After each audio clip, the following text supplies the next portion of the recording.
Si corremos riesgo de que se caiga el sistema, la anoté desde entonces, el día de la elección, o era así, si no me equivoco, ¿no?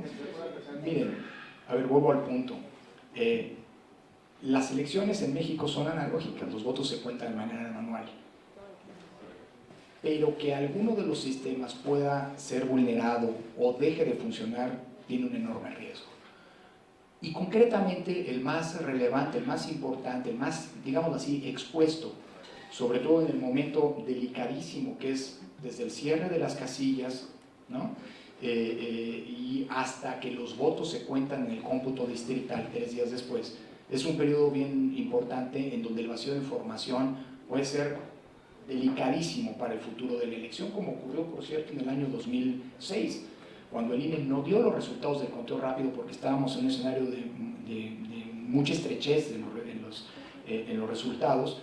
Pues se abrió la puerta para la especulación y la incertidumbre, que acabó siendo muy dañino para ese proceso electoral.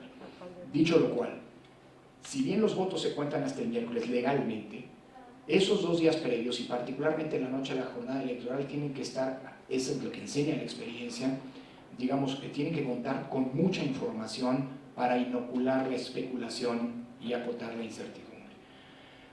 El conteo rápido es un mecanismo que en realidad, digamos, no está sujeto a vulnerabilidades.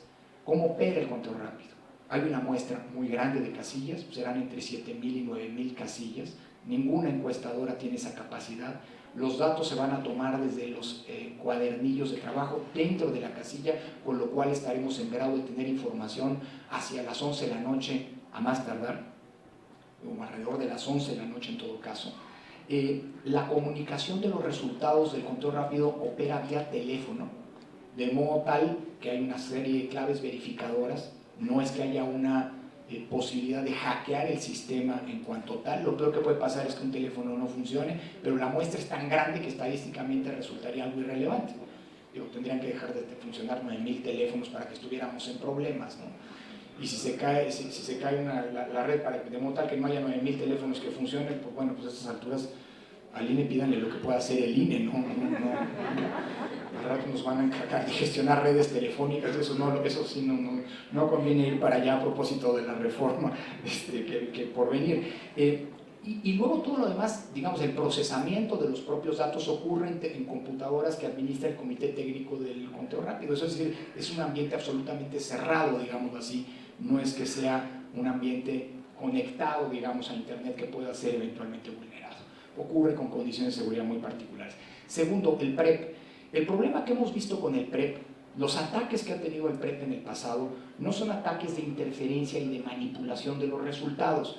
Resultaría, no digo absurdo, pero sí ocioso tratar de hacer eso, porque el PREP es un sistema que opera con, digamos, capturando resultados de las actas de cada casilla, agregándolos si así lo quiere el usuario, es decir, uno puede agregar la información del PREP a nivel nacional o desagregándola a nivel circunscripción o estado o distrito o incluso yendo a casilla por casilla, pero el gran dato es que desde hace algunos años, desde 2012, el PREP ya no se limita a poner o a capturar la información de los resultados de cada casilla, que se pueden agregar, insisto, sino además anexa la imagen del acta de donde se tomaron los datos.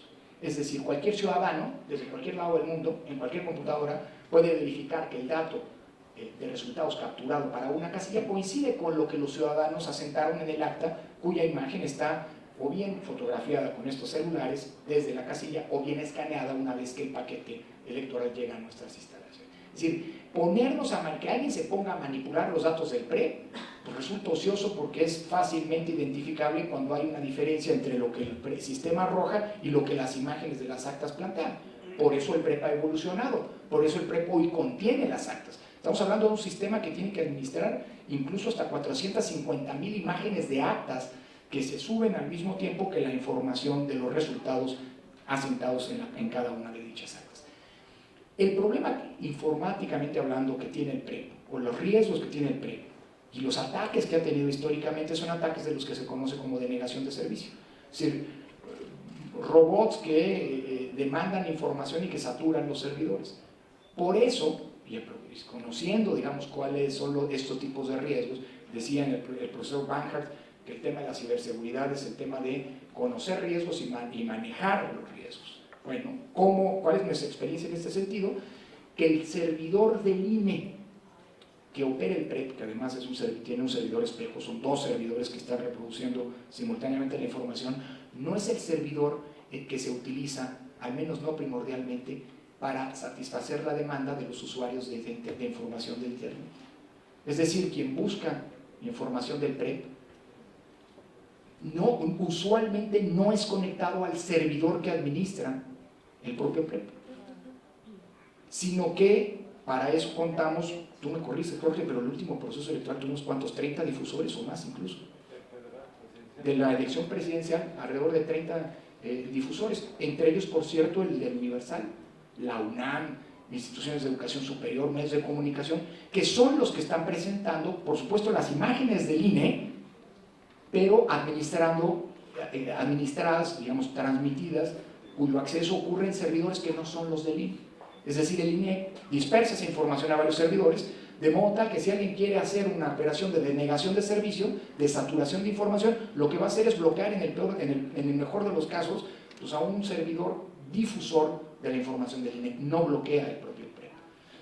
Dicho eso, no hay posibilidad de que se caigan los sistemas, aunque no nos confiamos, de modo tal que todos los días trabajamos para ello. La pregunta del doctor Lazo, yo creo que ojalá la siguiente reforma sea una reforma minimalista, es decir, no solamente una reforma que no refunde el sistema electoral, sino además que empiece a descargar de atribuciones al propio Instituto Nacional Electoral. Yo creo que entre más atribuciones se le dan al INE, no convertimos a esta institución en una institución más fuerte, sino en una institución también con muchos más frentes, más vulnerable. Somos la única institución en el mundo que, por ejemplo, monitorea la totalidad de las señales de radio y televisión. Eso no lo hace el Instituto Federal de Telecomunicaciones, lo hacemos nosotros. Hemos ofrecido que lo hagan ellos y les damos todos los fierros. No han querido. Bueno, somos una institución que además fiscaliza las cuentas de los partidos políticos como no se hace en ningún otro lugar del mundo. Somos la institución que gestiona la base de datos principal del país.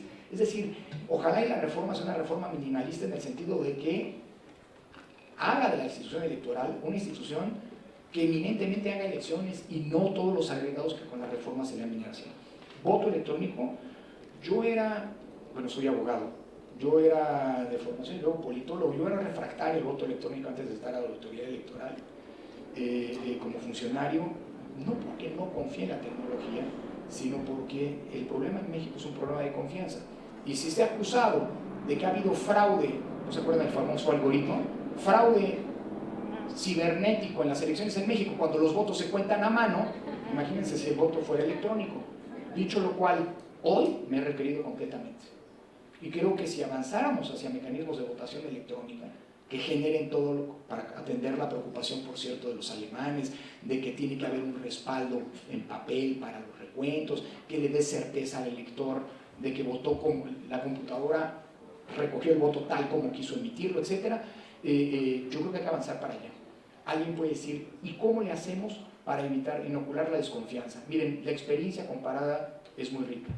En Brasil, todas las elecciones son votaciones que se hacen en urnas electrónicas. Por cierto, la urna electrónica, si ustedes se meten a verla a la página del Tribunal Superior Electoral de Brasil, es un armatoste que parece, digamos así, que no ha evolucionado en los últimos 20 años. No es cierto. La carcasa sigue siendo la misma, no la han querido cambiar para no romper esta lógica de certeza, de haberse habituado, digamos así, a cómo funciona. Por dentro es completamente nueva.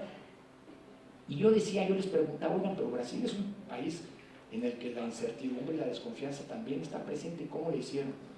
Hay muchos mecanismos. Les cuento uno. Cada año, de cara a cada elección, de hecho las elecciones presidenciales de este año supusieron que en noviembre pasado el Tribunal Superior Electoral convoca un concurso internacional de hackers con una bolsa de $1 millón en premio para quien logre hackear el sistema de votación electrónica. Si lo ponen a disposición de la comunidad de hackers, vengan y intenten vulnerarlo. Como no lo han logrado, pues eso genera muchísima confianza. Es decir, hombre, yo lo que estoy diciendo es, el principal problema para el voto electrónico es un problema de cultura y de aceptabilidad por parte de los actores políticos.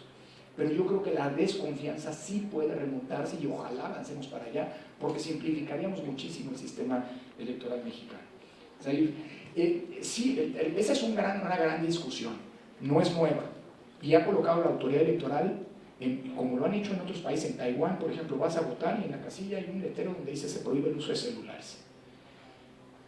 El problema que tenemos es que siendo los funcionarios de casilla ciudadanos de a pie, no los podemos hacer responsables de recoger y resguardar los celulares de los electores. Se pierde un celular y arruinaste la votación, ¿sí me explico?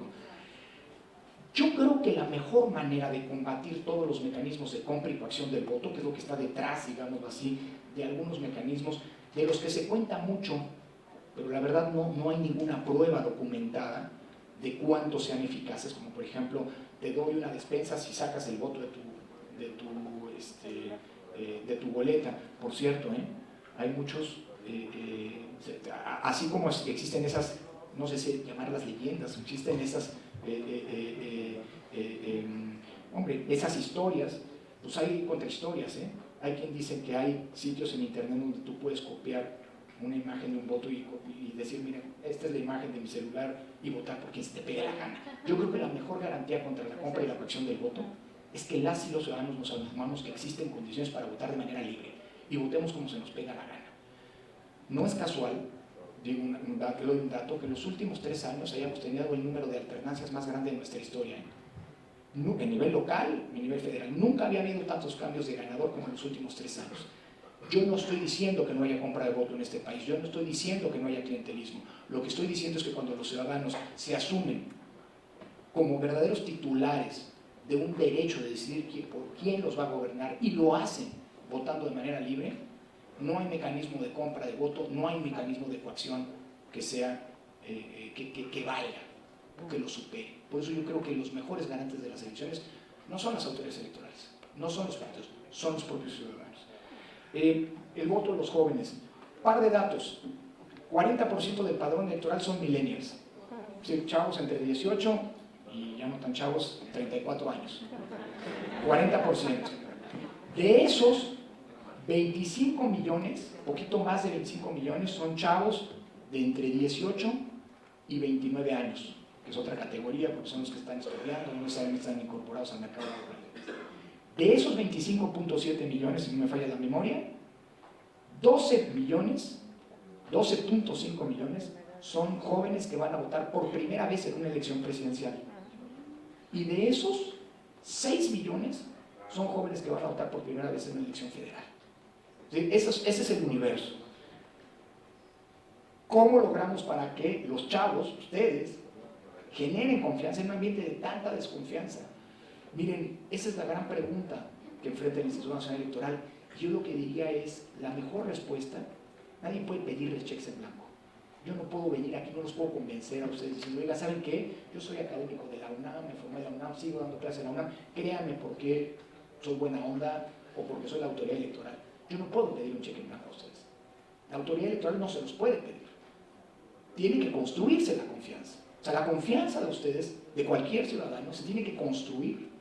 Y estamos en un contexto de enorme desconfianza y de descrédito de la democracia, de las instituciones, incluyendo las electorales, en virtud de los problemas no resueltos por los gobiernos democráticamente electos y que están afectando y erosionando incluso el tejido social, la convivencia social. Y no es con estos rollos que los puedo convencer, ni que los pretendo convencer. Lo que quiero decirles es que la mejor manera de construir confianza dentro de las elecciones es explicando. Es decir, estas van a ser las elecciones más grandes de la historia. Van a ser elecciones muy complejas. Ojalá, y ese es nuestro desafío, que sean las más explicadas. Que todos ustedes sepan cómo se cuentan los votos, que sepan qué va a pasar en la jornada electoral, acotar el margen de los imprevistos y, por supuesto, en consecuencia para las fake news. Yo creo que es la única manera en la que la autoridad electoral puede tratar de revertir la desconfianza y, sobre todo, construir confianza, particularmente en los jóvenes. No es cierto que los jóvenes no estén interesados en participar. Por cierto, del número de ciudadanos que van a ser funcionarios de casilla, las tasas de rechazo de los jóvenes son exactamente iguales que las tasas de rechazo de quienes están en una edad madura. Así que, digamos así, la vocación de participación está allí. el desafío como sociedad que tenemos es que ustedes se apropien de las propias elecciones. ¿Se puede vulnerar al INE desde dentro? Pues sí. Así que no tampoco, también nosotros nos estamos cuidando las manos nosotros mismos. El blindar en términos de seguridad a nuestros sistemas informáticos pasa sí por, digamos, construir murallas, no solamente firewalls y demás y todos estos mecanismos informáticos, no solamente, digamos así, protegernos frente a ataques que vengan desde fuera, sino sobre todo protegerse de ataques desde dentro. Las llamadas backdoors de los sistemas informáticos son los puntos de mayor vulnerabilidad, porque tú te estás cuidando desde afuera y alguien desde dentro, ¡pum!, abre una puerta desde donde cuando te das una idea te metieron un caballo de Troya. Es decir, eso es lo que también estamos enfrentando y de lo que también estamos cuidándonos. Es decir, hay protocolos, hay verificaciones, hay controles de confianza pues, que tienen que realizarse permanentemente, porque repito, probablemente más peligrosos que los ataques que vienen desde fuera son los ataques que se pueden suscitar desde dentro. Pero entiendo que la pregunta era nada más en términos informáticos, porque si la pregunta es que si hay riesgo en términos políticos desde adentro, la respuesta es no. Tenemos un Consejo General con bastante empaque, la verdad muy cohesionado, y creo que eso, la verdad lo digo, Juan Ramón decía, el trabajo es colectivo, me toca a mí coordinar el trabajo de muchos equipos, y la verdad es fácil hacerlo cuando tenemos un equipo, digamos, como el que encarna el servicio profesional electoral, y un equipo, digamos, en términos de la toma de decisiones, cohesionado como pocas veces. Yo creo que el INE está listo para enfrentar los desafíos de esta elección. Le toca ahora a las y los ciudadanos apropiarse de las elecciones, hacer las suyas. El INE no hace las elecciones, el INE las organiza. Son las ciudadanos, las y los ciudadanos los que las hacen y los que deben ser los principales protagonistas de las mismas. Gracias, Miguel.